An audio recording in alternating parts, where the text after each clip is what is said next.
नमस्कार सभी को। और आज आप लोगों के सामने मैं एक बात करने आई हूँ, या मैं अपना एक पॉइंट ऑफ व्यू लेके आई हूँ जो कि मुझे ठीक लगता है और आई थिंक सभी को ठीक लगे।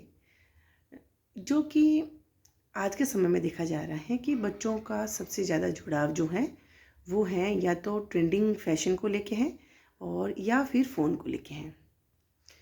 तो ये दोनों ही चीज़ें, क्योंकि हम जानते हैं बहुत सी जो टेक्निक्स आ रही हैं तो उनका एडवांटेज भी बहुत ज़्यादा है तो डिसएडवांटेज भी बहुत ज़्यादा है। तो छोटे बच्चे हैं और उनके अराउंड उनके सराउंडिंग्स जो चीज़ें रहती हैं और वो जिन एनवायरनमेंट में ग्रो अप हो रहे हैं, तो उसके लिए हमें चाहिए या हमें बहुत ध्यान रखने की ज़रूरत है कि उनके आसपास में कैसी चीज़ें हैं या फिर बच्चा क्या सीख रहा है। तो जो मेरा मानना है, और बाय प्रोफेशन मैं एक टीचर हूँ, तो जो मैं करती हूँ तो मुझे ऐसा लगता है कि मुझे शेयर करना चाहिए। क्योंकि मेरे पास भी एक छोटी सी स्कूल चलाती हूँ मैं। छोटे बच्चे हैं जिसमें लाइक क्रैच है वो, और जिसमें छोटे छोटे बच्चे होते हैं अप टू 6 इयर्स। तो उसमें तो है कि मेरे स्कूल के सभी बच्चों को गायत्री मंत्र आता है, क्योंकि every day this is a part of the assembly.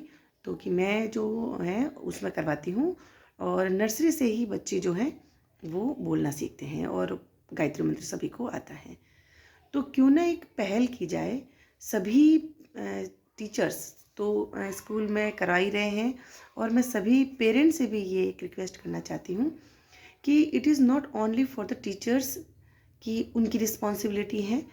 हम भी जो हैं एज अ पेरेंट जो हम हैं, आप बच्चों को हम भी कुछ सिखाएं।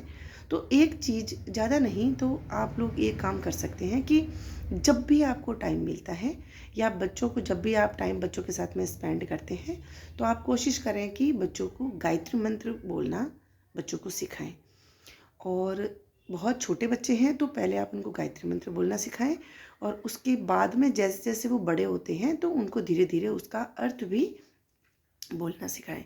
क्योंकि जहाँ तक मेरा मानना है और जहाँ तक हम सब जानते हैं कि गायत्री मंत्र का उच्चारण करते वक्त जो हमारा जो फेस बनता है या जो प्रतिक्रियाएं होती हैं वो बहुत ही अच्छी होती हैं, और ग्रोइंग एज में तो बहुत ही बेनिफिशियल है। तो ये चीज़ हमें करनी चाहिए।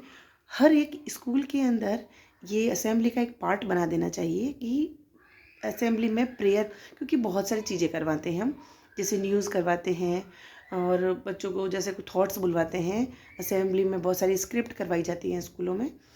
तो ठीक है, अच्छी बात है वो सब, लेकिन मेरा ये मानना है कि गायत्री मंत्र ज़रूर होना चाहिए। और बच्चों को थोड़ा सा स्पिरिचुअल बनाने के लिए, या बच्चों का क्योंकि धर्म से जुड़ा रहना बहुत ही ज़रूरी है। हम बच्चों को ये सब चीज़ें तो सिखा ही रहे हैं, बहुत सी जो एडवांस चीज़ें हैं, या हम समय के साथ चलते हैं तो बहुत सी चीज़ें सिखा रहे हैं बच्चों को। तो मेरा ये मानना है कि प्लीज़ आप लोग बच्चों को बचपन से ही, जब से वो समझ आ रहे, आप बच्चों को सिखाने की कोशिश करते हैं कुछ शब्दों का उच्चारण, तो उसमें आप सबसे पहले जो है गायत्री मंत्र बच्चों को बोलना सिखाएं।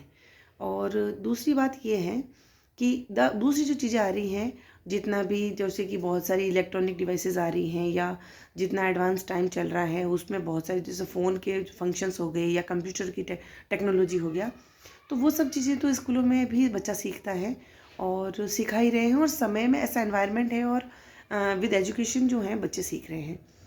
बट चाहे दूसरी स्कूलें, हम जो हैं आजकल पेरेंट का एक ट्रेंड बन गया है कि बहुत अच्छी जो कॉन्वेंट स्कूलें होती हैं बच्चे उसमें पढ़ रहे हैं, इंटरनेशनल स्कूलों में पढ़ रहे हैं। तो अच्छी बात है कि एजुकेशन वो अपनी चॉइस है कि वो पेरेंट उनको अच्छी स्कूलें मानते हैं, या उनको ऐसा लगता है कि हमारे बच्चे का फ्यूचर जो है उनसे बेटर हो सकता है। बट मुझे ऐसा लगता है कि बच्चों को थोड़ा सा स्पिरिचुअल बनाना चाहिए, क्योंकि वही बच्चे, आज आप बहुत सारे एग्जाम्पल हैं, क्योंकि केबीसी में भी बहुत सारे सेलिब्रिटीज़ के साथ में ऐसा हुआ है और उनका मजाक भी बना है। बच्चों को नहीं पता है बहुत सी चीज़ें, रामायण के बारे में नहीं पता है, महाभारत के बारे में नहीं पता है, मेन कैरेक्टर जो हैं उसी को नहीं जानते हैं। वो भीष्म पितामह कौन थे, या विश्वामित्र कौन थे, या धृतराष्ट्र कौन थे, तो बच्चे नहीं जानते हैं। तो ये चीज़ें आप लोग प्लीज़ आपके बच्चों के साथ में शेयर करें जब भी वक्त मिलता है, जब आप टाइम स्पेंड करते हैं अपने चिल्ड्रन के साथ में। तो आप उनको ये सिखाते हैं कि how to introduce to your self. ये सब चीज़ें स्कूलों में सिखाई जाती हैं, तो इतनी मैटर नहीं करती हैं कि आपको वो इतना, क्योंकि वो हर पेरेंट जो है वो अपने स्टेटस के लिए या वो इन चीज़ों के लिए सोचते हैं। लेकिन मेरा ये मानना है कि बच्चे को अगर आप बहुत एटिकेट सिखाना चाहते हैं या बच्चों को थोड़ा सभ्य बनाना चाहते हैं, तो प्लीज़ इन चीज़ों को अभी आपको उनसे शेयर करना पड़ेगा, आपको ये चीज़ें उनको सिखानी पड़ेगी।